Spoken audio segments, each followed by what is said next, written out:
Assalamualaikum warahmatullahi wabarakatuh.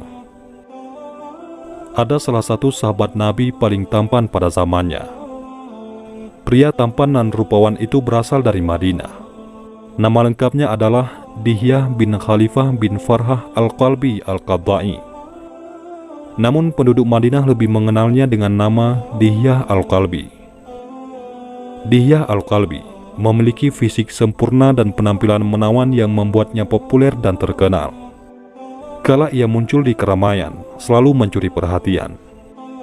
Tiap melewati jalanan Madinah, para gadis tiba-tiba keluar rumah sambil mencuri-curi pandang. Menurut penuturan ahli sirah, Nabi Muhammad SAW adalah pria paling tampan dari Makkah.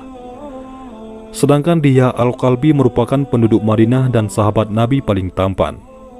Saat kedua insan itu sedang bersama-sama, para sahabat seakan melihat dua simbol keindahan dari golongan Muhajirin dan Ansar menyatu. Siapa yang mengira di pelosok gurun pasir yang panas terdapat unsur-unsur keindahan yang patut dikagumi. Kendati demikian, Dihyah Al-Qalbi sadar bahwa nilai seorang muslim bukan pada penampilan fisiknya, melainkan hati dan takwa. Tanpa hal itu, manusia tidak bernilai di hadapan Rabb-Nya. Inilah standar kualitas muslim yang sebenarnya. Mengukur seseorang bukan dari apa yang ia lakukan. Oleh karenanya, Dihyah Al-Qalbi berusaha meraih kesempurnaan amal setelah memiliki kesempurnaan fisik. Dihyah Al-Qalbi masuk Islam pada tahun pertama Rasulullah hijrah ke Madinah. Ahli sejarah menulis bahwa ia telah bersyahadat sebelum peristiwa Perang Badar tahun 2 Hijriah. Hanya saja ia tidak ikut dalam perang tersebut dan baru terjun pada Perang Uhud. Dalam peristiwa itu, Dihyah ikut memanggul beratnya perjuangan mempertahankan kota Madinah dari serangan kafir Quraisy. Setelah itu, ia tidak mau absen dalam kencah jihad, bahkan setelah Rasulullah SAW wafat. Buktinya, ia ikut serta dalam perang Yarmuk yang terjadi pada era pemerintahan Khalifah Umar bin Khattab. Setelah itu Dihyah memutuskan untuk menetap di bumi Syam hingga ia wafat. Ada cerita lain di balik ketampanan Dihyah Al-Qalbi. Menurut riwayat yang sahih, malaikat Jibril alaihissalam kerap turun ke bumi dengan menyerupai rupanya. Al-Kisah dalam perang Ahzab, setelah Rasulullah memastikan kaum musyrikin benar-benar meninggalkan Madinah, beliau pulang ke rumahnya dengan tenang. Tiba-tiba, malaikat Jibril turun membawa perintah dari langit untuk menghukum kaum Yahudi Bani Quraizah. Sayyidah Aisyah bertanya, "Ya Rasulullah, siapakah yang berbicara dengan Anda tadi? Kamu bisa melihatnya?" Nabi balik bertanya.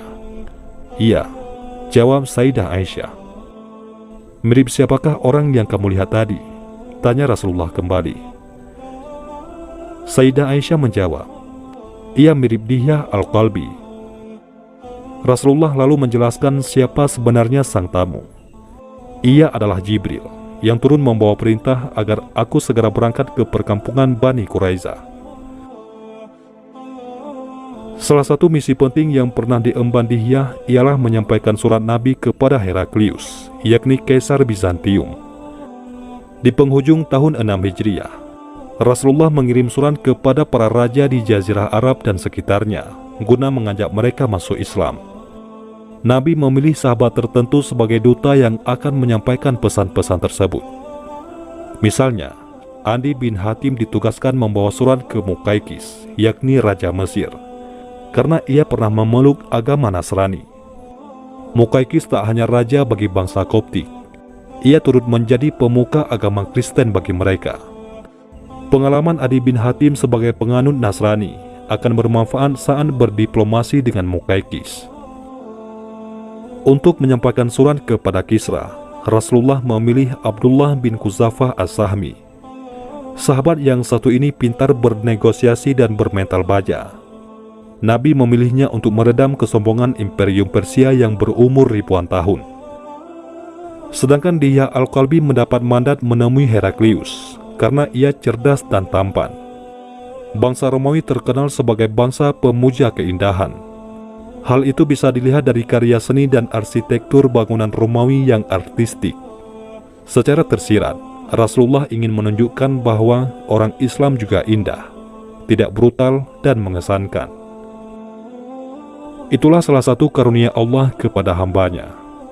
Ketampanan Dihya Al-Kalbi hingga malaikat pun menyerupainya. Adapun hikmah lain yang dapat kita ambil dari kisah ini, bahwasanya nilai seorang muslim bukan pada penampilan fisiknya, melainkan hati dan takwa. Jika manusia memiliki rupa yang tampan, namun tidak berusaha memperbaiki hati dan tidak bertakwa, maka manusia itu tidak bernilai di hadapan Rabb-Nya. Wallahu a'lam bishawab.